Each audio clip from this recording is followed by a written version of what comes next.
So we have 3x plus 8 quantity squared. Well, what does that really mean? It means we have two of those, and we're going to multiply those together. So we're going to have 3x plus 8, and we're going to write out a second one, 3x plus 8. Because we know that if we have anything like 3 to the second power, that just means 3 times 3, or that term times itself. So it's no different with a binomial. You just have to write two of them out.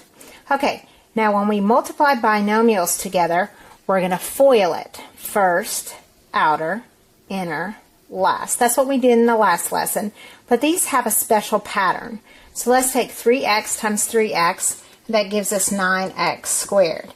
Now notice that is a perfect square. 9 is a perfect square because we're taking 3 and we're squaring it. Okay, our outer term is 3x times 8, which is 24x.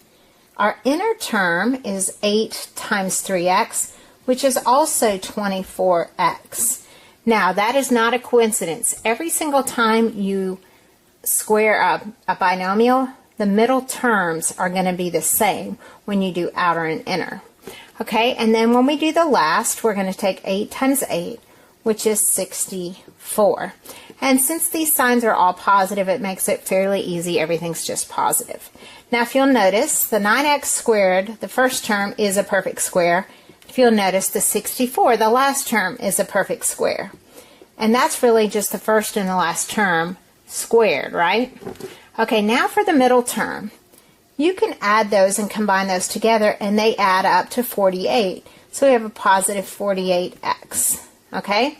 So there's a little pattern going on here from the original problem. If you look, when you have a perfect square, you're going to square the first term, you're going to square the last term, and then you can actually just multiply the first and the last term together and then double it to get that middle term.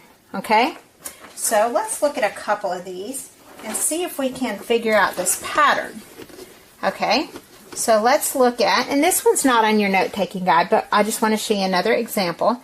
If you had 2x plus, let's say, 3, and you're going to square that. Okay? The first term would be this first term squared, which is 2x squared.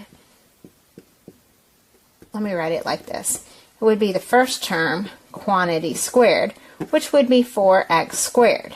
The last term would be the last term squared, which is 9.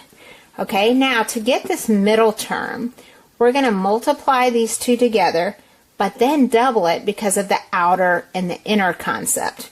Okay, so if you take that and multiply 2x times 3, that's going to give us 6x. But we need to double that, so we're going to multiply it times 2 to double it, which will give us 12x.